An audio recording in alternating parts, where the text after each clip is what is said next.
¿Qué significa ser saludable o estar saludable?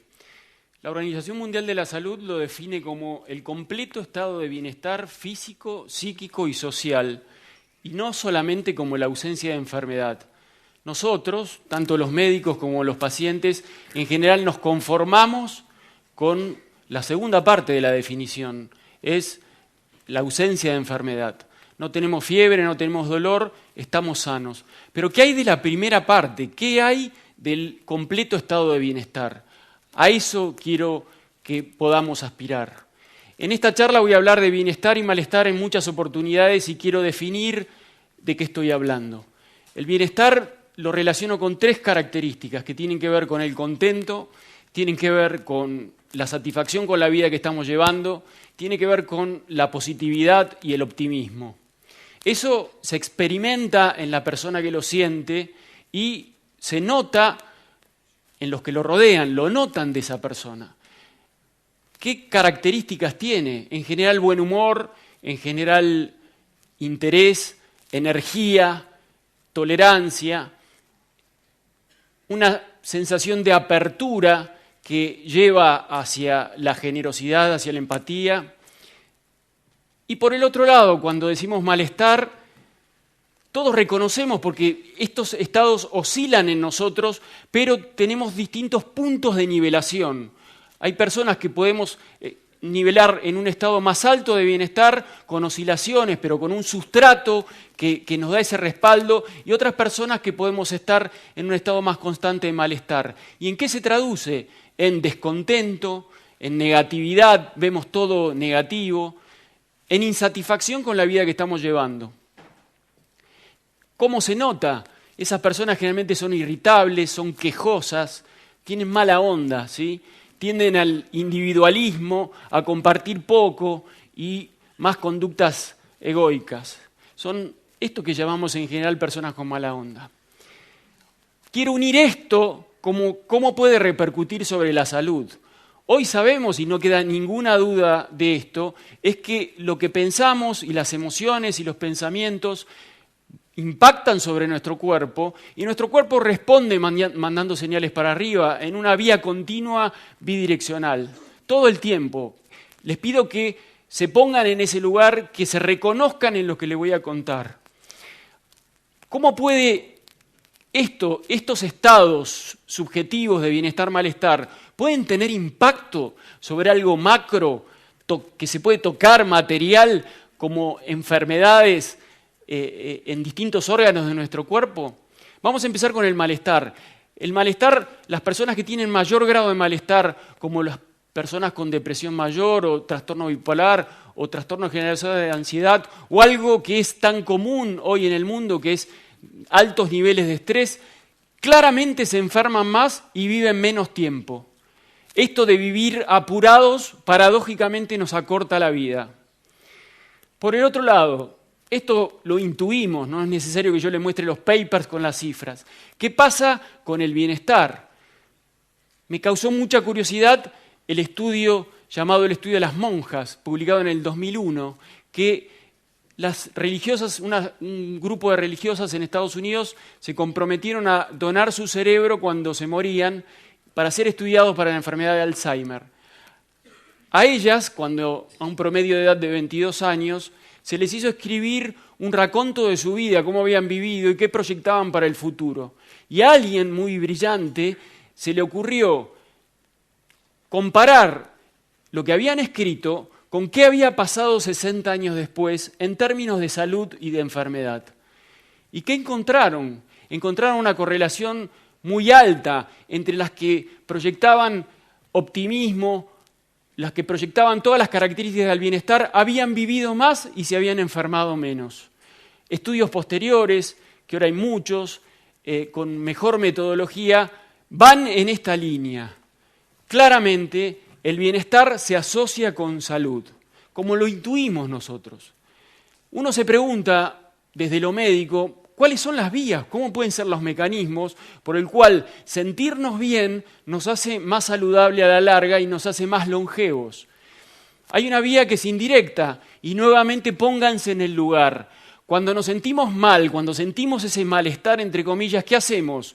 Comemos grasa, sal, azúcar, nos sentamos y hacemos zapping y no salimos a correr, fumamos más, tomamos más alcohol, nos aislamos.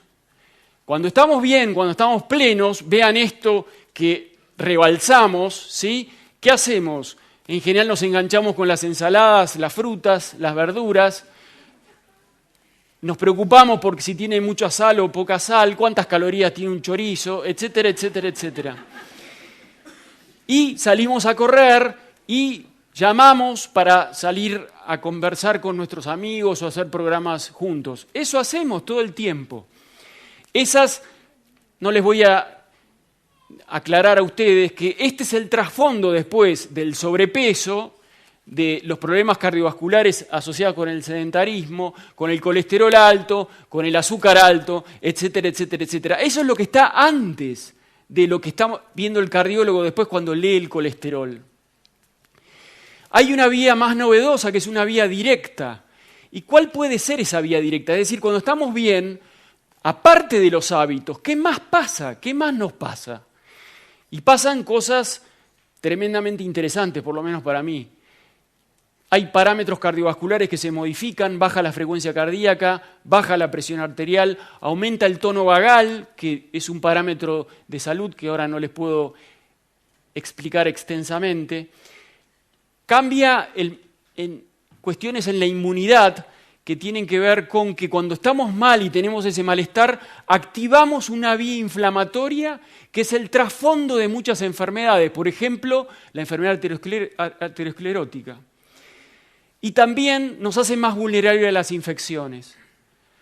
Y hay una vía, la tercera vía, y recuerden estas tres porque las voy a retomar al final, que es la vía neuroendocrina. Nosotros, con lo que pensamos o lo que sentimos, casi siempre de forma automática y no consciente, disparamos conductas, disparamos una vía biológica en nuestro cuerpo, que es la vía que nos hizo sobrevivir a lo largo de la historia. Cuando nos corría un león o un tigre, nosotros disparábamos las hormonas del estrés, adrenalina y cortisol, porque teníamos que trepar, teníamos que correr porque nos comían. Hoy, ese mismo mecanismo ancestral, desde el origen de la humanidad que nos hizo sobrevivir, patéticamente el hombre moderno lo puede activar en forma crónica, prolongada, no lo baja, cuando estamos sentados mirando el lago, pensando, rumiando, muchas veces en forma inconsciente, o cuando nos frena un semáforo en rojo y tenemos muchos autos adelante. Eso hacemos nosotros hoy, todos los días. Eso es lógico pensar que tenga repercusiones sobre la salud. ¿Qué repercusiones tiene sobre la salud? Por ejemplo, nos altera el humor, claramente, ese trasfondo nos torna más irritable, se asocia claramente con la depresión mayor y con el trastorno generalizado de ansiedad. ¿Qué pasa a nivel cognitivo? Nos acelera el deterioro cognitivo, ¿sí? Vamos perdiendo la atención y vamos perdiendo la memoria y nos vamos deteriorando cognitivamente. A nivel cardiovascular, primera causa de muerte en el mundo. ACV, infarto de miocardio, ¿sí? Asociado a esa respuesta con estos dos elementos. ¿Qué pasa a nivel de las infecciones? Que es mi especialidad. Hace un tiempo leí un trabajo que me pareció exquisito de un investigador que se llama Sheldon Cohen, que en voluntarios que se acercaron conociendo que iban a participar de este tipo de estudio, les daban unas gotitas para la nariz que tenían adentro rinovirus, que es el virus más frecuente que nos produce el resfrío común. Resulta que se ponían las gotitas y no todos se infectaron. Y entonces él estudió qué diferenciaba a los que se infectaban de los que no se infectaban. Y esto es lo que muestra, ¿sí? Fíjense, en vertical, resfríos. En horizontal, en este caso, estrés. A mayor estrés, mayor resfrío. Claramente, miren esa curva. Miren la segunda. Número de contactos sociales. A menor número de contactos sociales, más infecciones. Y por último, fíjense, eso es sueño, ¿sí? Miren los que dormían menos de 5 horas, los que dormían menos de 6 horas por día, ¿sí? Cada uno de estos elementos, asociado también a la depresión y a la sensación de soledad, aumentaban entre 2 y 3 veces la posibilidad de que se enfermaran. Estos pacientes yo los veo en el consultorio, los estudio inmunológicamente y no encuentro nada macro, pero está pasando esto, que no es medible con nuestras herramientas macro, lo está sintiendo la persona, ¿sí? ¿Cómo llegamos a estos estados? Obviamente que esta es la vía biológica. ¿Cómo llegamos a esa situación, a esa estabilización predominantemente en bienestar o predominantemente en malestar? Con los vaivenes de la vida de siempre, ¿sí? Obviamente que hay muchas causas y condiciones. Esto es multifactorial, es complejo como la realidad que nosotros tratamos de entender en una forma simplista. Tenemos la carga genética que tiene importancia y después tiene que ver en dónde nos criaron, cómo nos criaron, con violencia, con abuso, la salud mental de nuestros padres. ¿Nos hicieron bullying en el colegio? No. Y después hay factores sociales, factores que tienen que ver con la salud pública y con la economía, con la política, que es la distribución de la riqueza, el ingreso per cápita, el acceso que tenga a la educación y a la salud, el grado de violencia y discriminación que hay en la sociedad donde vivo. Todo eso conforma un combo de lo cual resulta nuestro patrón si estamos sintonizados en el bienestar o en el malestar. Por eso siempre me resulta muy adecuada la metáfora de la semilla. Está la semilla con la genética, con su potencial, y depende de los ingredientes que le ponemos adentro, las causas y las condiciones, cómo se expresa. Se puede expresar con luz y brillar, es el concepto de florecer en la psicología positiva, o nos podemos marchitar, ir arruinando gradualmente a lo largo de la vida. Hay una frase que es sentenciosa y fuerte, que les voy a decir ahora, pero a mí me resulta tremendamente motivadora. Y es una frase de un escritor que se llama Charles Bukowski, que dijo: nacemos para genios y nos entierran idiotas. Entonces, ¿cuáles son las soluciones una vez que conocemos esto? Les propongo 4 objetivos que no son míos, lo dice Richard Davidson, un especialista en neurociencia, director del Centro de Mentes Saludables en Wisconsin. Dice: una mente saludable tiene 4 características que yo puedo medir en la resonancia, con distintos elementos, que es atenta, ¿sí? Estoy atento a lo que está sucediendo, estoy en el presente. Estudios recientes, muy comentados en el ámbito médico, muestran que casi el 50% del tiempo estamos en piloto automático, no estamos viviendo lo que estamos haciendo. Y cuando nos interrogan, cuando estábamos idos y nos preguntan, ¿cómo te sentías cuando estabas ido? La mayor parte de la gente contesta, me sentía mal, no estaba bien. ¿Qué otras 3 características? Una mente saludable es positiva, una mente saludable es resiliente, es capaz de recuperarse rápidamente de los contrastes de la vida. Y por último, una mente saludable es más empática, tiende a la compasión y por último, idealmente, a las acciones prosociales. La novedad es que estas 4 características hay evidencia de que pueden ser cultivables.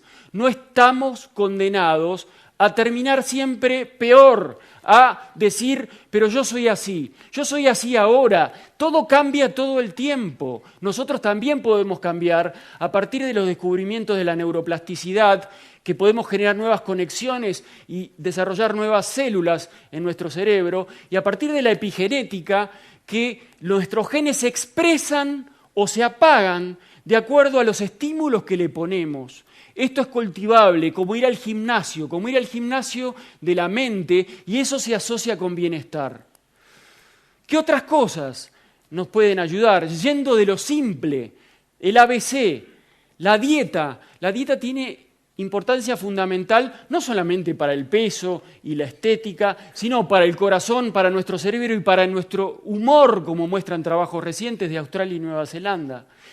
¿Qué otras cosas? El ejercicio es fenomenal, porque el ejercicio no solamente tiene efecto cardiovascular, sino también sobre nuestro cerebro y nos hace liberar las hormonas y los neurotransmisores que nos generan bienestar. Ustedes, cualquiera que haya hecho deporte, reconoce cómo se siente después de haber salido a correr. Y estudios recientes muestran que salir a correr en presencia de espejos de agua, como somos privilegiados en este lugar, es mejor todavía, ¿sí? El sueño es clave para nuestra vida. Un montón de efectos sobre la salud, también sobre el humor y también sobre las infecciones. Esto que les dije de que por lo menos hay que dormir 6 horas, en todo el mundo se está viendo que la gente cada vez duerme menos. En Argentina, 55% de la población duerme menos de 6 horas. Bueno, esta es la situación con esto. Un párrafo especial para otras cosas que quizás sean menos conocidas, que tienen que ver con otros elementos que nos hacen bien, las relaciones sociales, la música, por eso es que se está rescatando como la musicoterapia para ciertas patologías, y un gran párrafo para las prácticas de mente-cuerpo. Las prácticas de mente-cuerpo, como el tai chi, como el yoga, como distintas prácticas meditativas, yo me pregunto, ¿por qué se hacen desde hace más de 2.500 años en el mundo? Porque hace bien, porque modifica correlatos biológicos, tiene impacto sobre cada una en mayor o menor grado de lo que yo les conté antes, sobre el aspecto cardiovascular, sobre el aspecto inflamatorio y sobre el aspecto neuroendocrino. Esta diapositiva muestra esto que les quiero mostrar, algo que impacta. Esto es título de anticuerpos después de vacuna antigripal en los controles y en los meditadores. Fíjense la diferencia de las curvas, que es estadísticamente significativa. Y esto es vacuna contra la culebrilla, contra el herpes zóster, en practicantes y no practicantes de tai chi. Es decir, que los quiero llevar a este correlato biológico. ¿Qué es lo que está pasando en el mundo? Estamos mal, ¿sí? Si les muestro datos del mundo, hay 300 millones de personas en el mundo con diagnóstico de depresión. El 8% de la población mundial tiene depresión o trastorno generalizado de la ansiedad. En Argentina, 2 drogas como el alprazolam y el clonazepam están entre las 10 más vendidas con receta en la Argentina. ¿No escucharon en ámbitos sociales? ¿Estás estresado? ¿Estás ansioso? ¿Por qué no te clavas un clonazepam? ¿Sí? Eso no está bien, no es el camino, es el camino corto, pero no es el camino de resultados finales buenos. Entonces, esto tiene que ser tomado como política de salud pública, lo que tiene que ver con lo que le comenté de la sociedad, etcétera, etcétera.